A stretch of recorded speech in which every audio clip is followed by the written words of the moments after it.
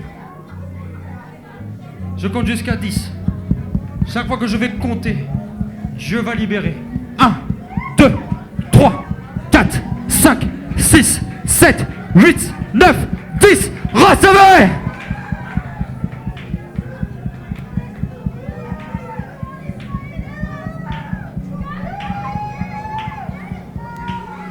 Je sens que Dieu veut parler à travers quelqu'un. À travers quelqu'un. Est-ce qu'on peut faire silence? Est-ce qu'on peut faire silence? Dieu me dit qu'il veut parler. Est-ce qu'on peut faire silence?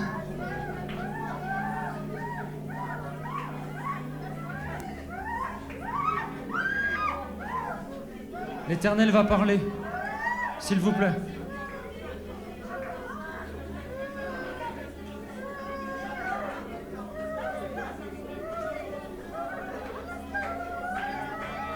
S'il vous plaît, Église. Dieu va parler à travers quelqu'un. Dieu va parler à travers quelqu'un.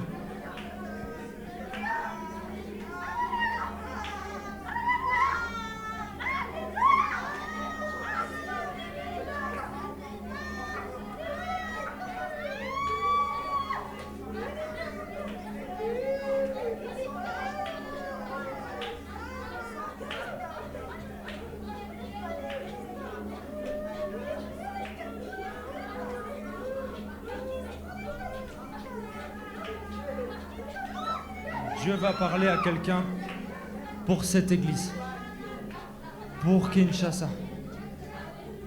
Dieu va parler à travers quelqu'un.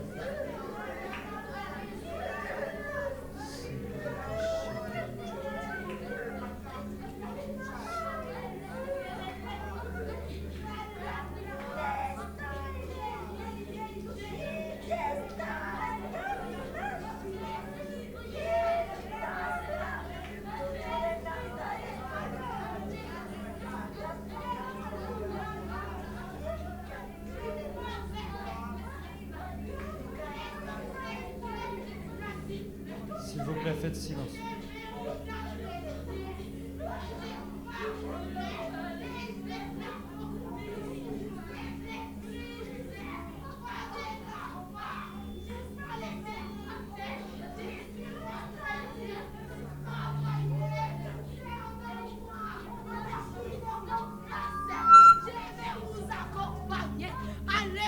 Alléluia.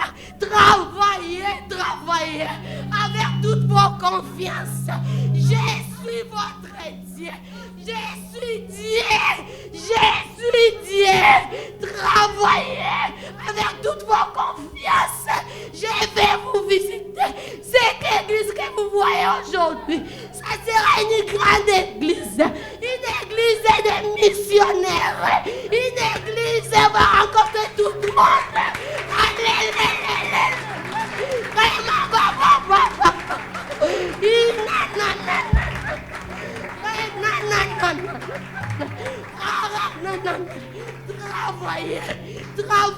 Travaillez. Alléluia.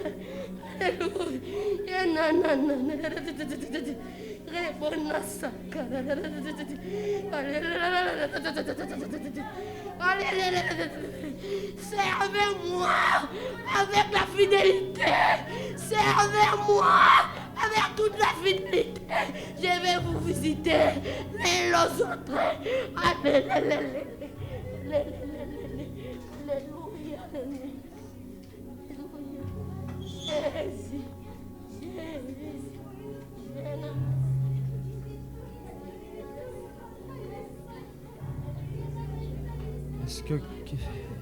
Est-ce que quelqu'un veut faire partie de cette prophétie? Cette église sera une église de missionnaires. Une église de missionnaires. Est-ce que quelqu'un veut vivre cette prophétie? Je déclare que toute personne concernée par cette prophétie, que Dieu libère sa puissance sur toi. Que Dieu équipe aujourd'hui toute personne de l'Église de la Liberté. Je demande une onction spéciale où ton autorité ne sera plus la même. C'est une grande église. Ne méprisez pas cette église. Ne méprisez pas votre pasteur.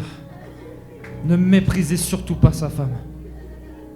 C'est une grande église de missionnaires. Est-ce que quelqu'un ici veut faire partie de ce réveil?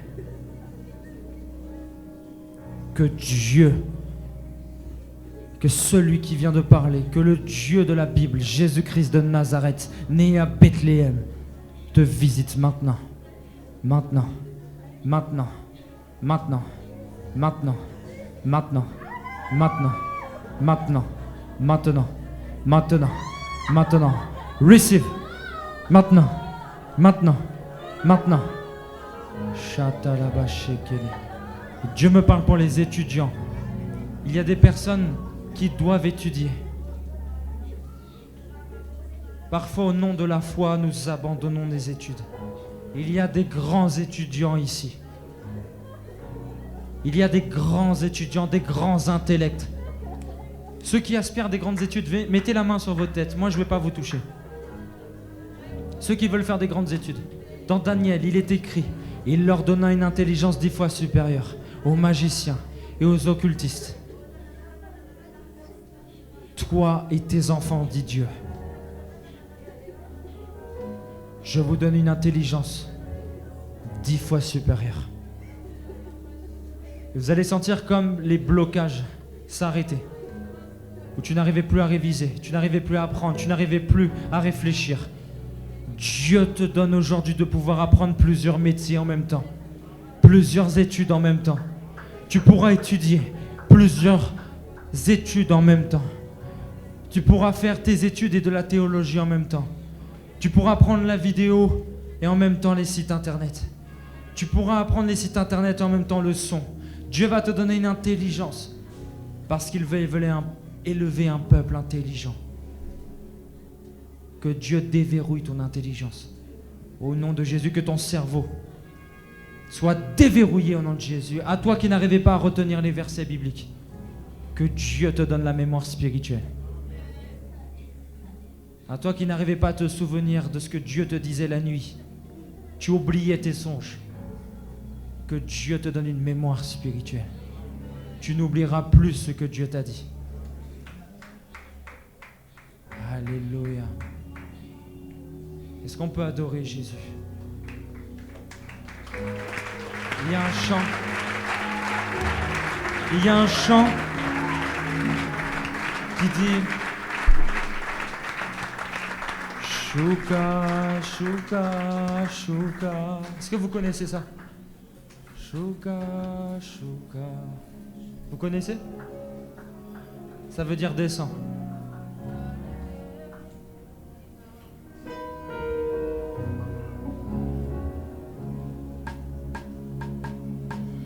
Ia, ia, ia, ia, atatawamure, Alléluia, atatawamure, Alléluia.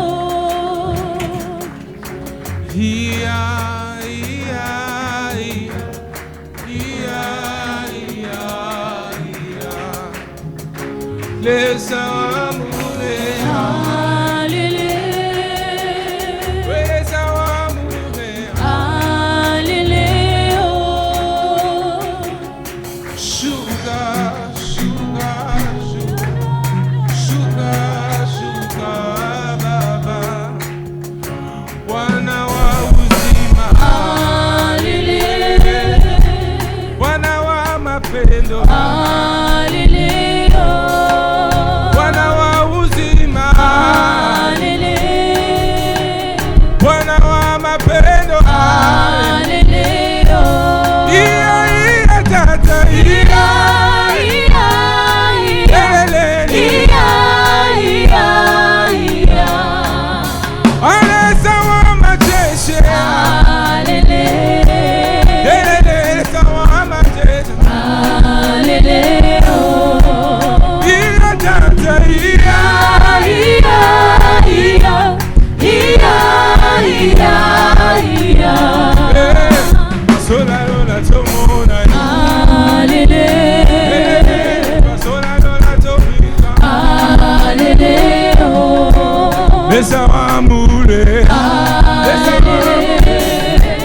Laisse-moi mourir. Alele, oh. Oh, Amina, lele.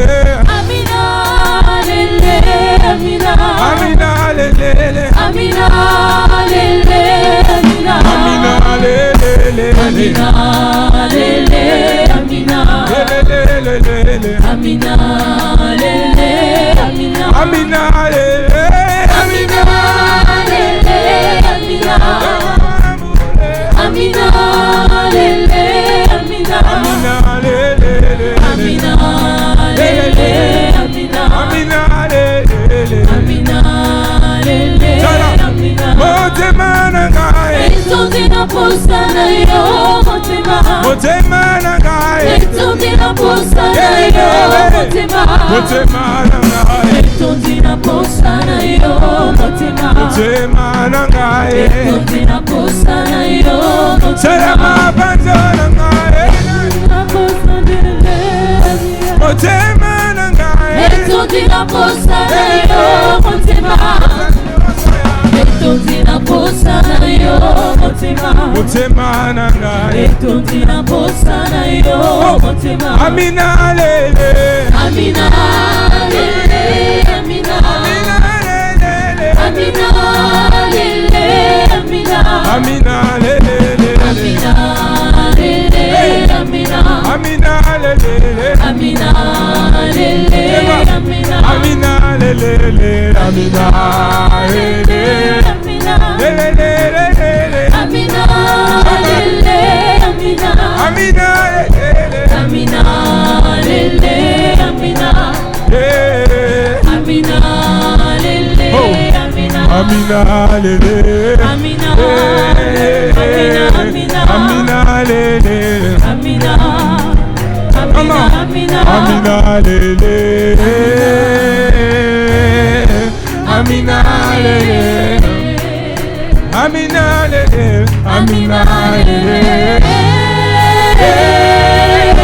Amina lele. Amina lele. Amina lele. Amina lele. Amina lele. Amina lele. Amina, lele.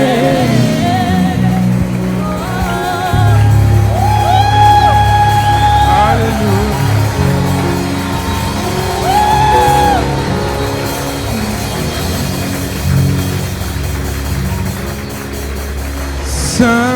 Saint-Esprit de feu, remplis-moi de toi, et de gloire en gloire, je veux être comme toi.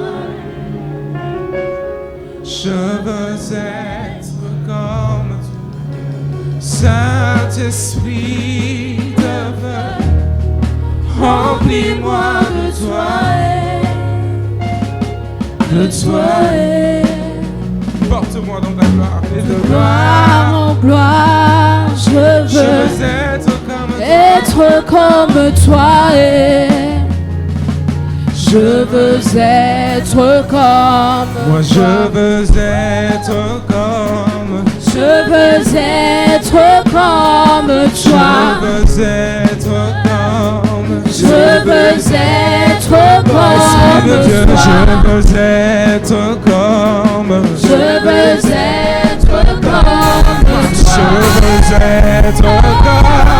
Je veux être comme Et moi je veux être comme. Je veux être comme Je toi. veux parler comme. Je veux être comme toi. Je veux toucher comme Je toi. veux être comme Et moi je toi. veux être comme Je toi. veux être comme Seigneur, je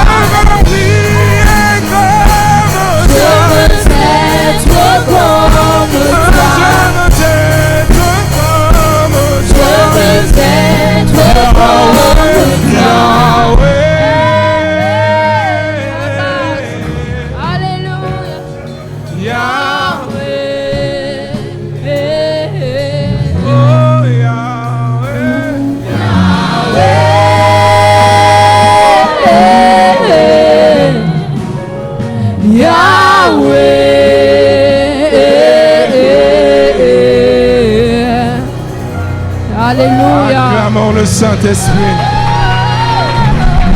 Acclamons la puissance du Saint-Esprit.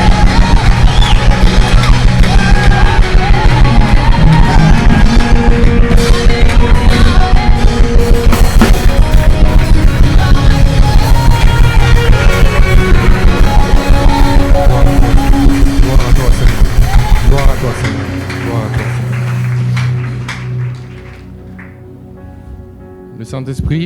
Le Saint-Esprit a fait et va continuer Amen. à faire une œuvre dans chacune de nos vies. Amen. Jésus a dit, allez, faites de toutes les nations des disciples. Et nous avons besoin, en tant qu'Église, de recevoir des visites comme ça. On a besoin de ça. On a besoin de ça. On a besoin de se rappeler de ça. Et je veux qu'on puisse faire cet exercice aujourd'hui. Qu'on puisse tous le faire. En se posant cette question.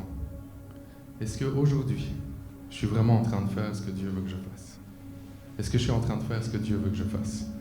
Ou est-ce que j'ai des craintes qui m'empêchent de faire ce que Dieu veut que je fasse? Moi, je pense qu'aujourd'hui,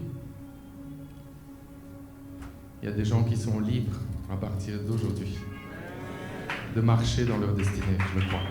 Je le crois. Célébrons ensemble le Saint-Esprit qui nous rend libres aujourd'hui. Célébrons-le. Acclamons le Saint-Esprit ensemble. Acclamons le Saint-Esprit. Acclamons le Saint-Esprit qui rend libre. Acclamons le Saint-Esprit qui rend libre.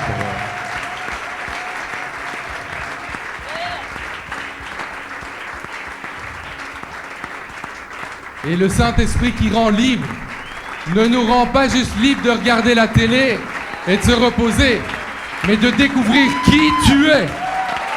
Qui tu es. Afin que tu marches dans ta destinée.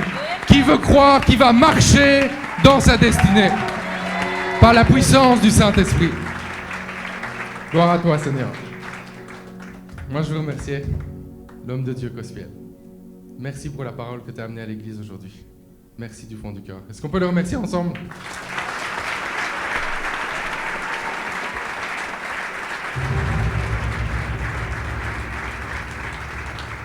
Et c'est maintenant le moment des offrandes. Wouh! C'est bon, il y a toujours la joie. C'est une très très bonne chose. 3 façons de donner à l'église La Liberté Live. Tu peux aller en ligne, www.laliberté.live. Possible de donner aussi via Mobile Money. Tu peux aller voir à la table de dons là-bas. Et c'est possible de donner dans les paniers qui passent ici, là, autour. Il y en a quelques-uns. Tu peux te lever pour faire ton offrande maintenant. Alors, si c'est ta première fois à l'église La Liberté Live, viens nous voir à l'espace bienvenue. Tu te souviens, c'est juste là derrière. Et là, tu vas recevoir un cadeau si tu es ici pour la première fois. Est-ce que quelqu'un peut m'amener une carte? Les cartes pour inviter, s'il vous plaît. Oh, merci. Merci.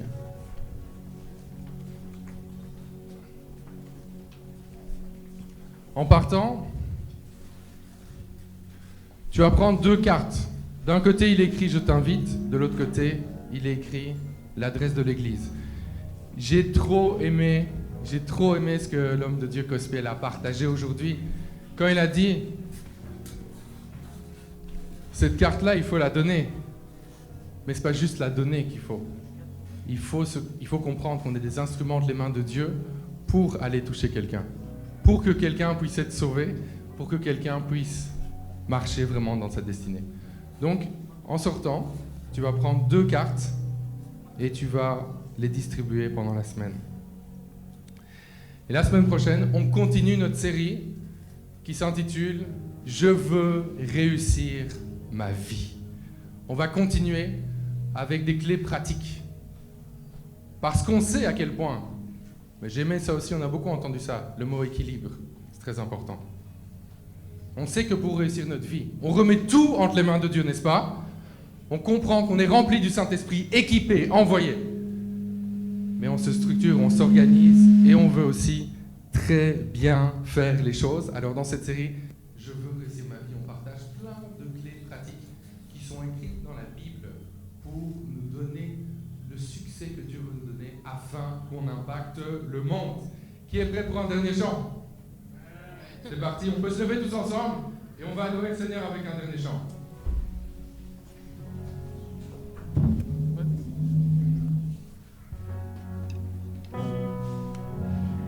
Jésus. Ça fonctionne. Il a reçu les noms au-dessus de tous les noms. Il a reçu les noms au-dessus de tous les noms. Tout genou fléchira lorsqu'on parlera de l'agneau. Tout genou fléchira lorsqu'on parlera de l'agneau. Il a reçu le nom au-dessus de tous les noms. Il a reçu le nom au-dessus de tous les noms. Tout genou fléchira lorsqu'on parlera de l'agneau. Tout genou fléchira lorsqu'on parlera de l'agneau. Il a reçu le nom au-dessus de tous les noms. Il a reçu le nom au-dessus de tous les noms. Tout genou fléchira lorsqu'on parlera de l'agneau.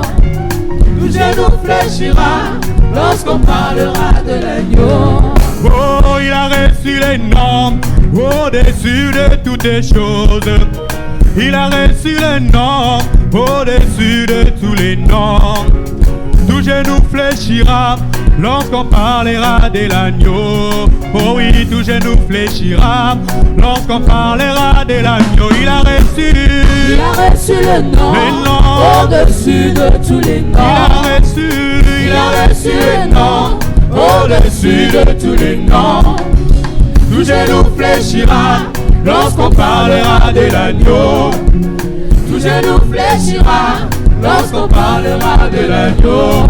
Oh, alléluia, amen, amen, amen, Alléluia, amen, amen, amen. oh, alléluia, amen, amen, Amen, alléluia, amen, amen, oh, alléluia, amen, amen, amen, alléluia, amen, amen, amen. oh, alléluia, amen,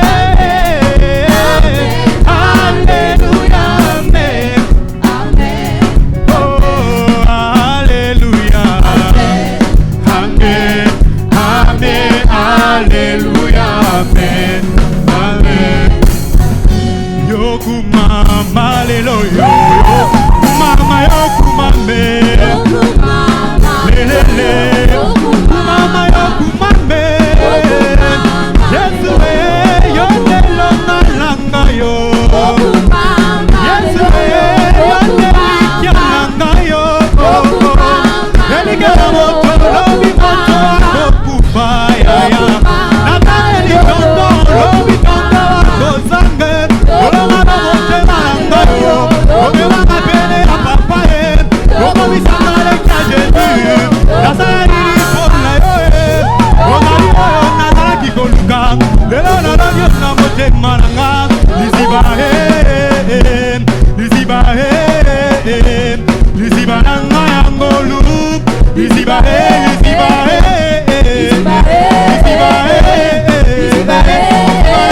ngolu ya ya, oh liziba nanga ya ngolu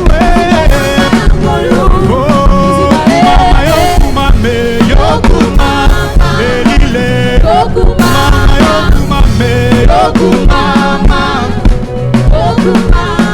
yokumama mama yawe mama ozali nzambe yawe kumama ozali nzambe. Acclamons le nom de Jésus. Acclamons le nom de Jésus.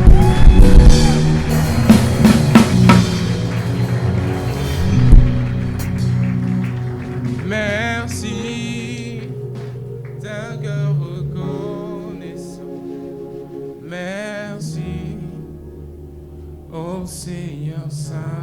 sincère. Merci, car tu nous as donné Jésus-Christ. Dis merci à Jésus. Merci, d'un cœur reconnaissant. Merci, ô Seigneur Saint, Saint, Saint. Merci, car tu nous as donné Jésus-Christ, ton Fils. Merci Père éternel pour ce qu'a été ce dimanche. Merci pour ta présence que nous avons palpée, que nous avons vécue ce matin. Merci Père éternel parce que tu connais nos vies mieux que personne et tu sais que chaque chemin que tu nous fais prendre, c'est pour que nous puissions vivre ta gloire. C'est pourquoi nous te remercions pour tout ça, pour ton amour inconditionnel, parce que tu nous fais comprendre que nous devons encore aimer beaucoup plus que nous le faisons maintenant.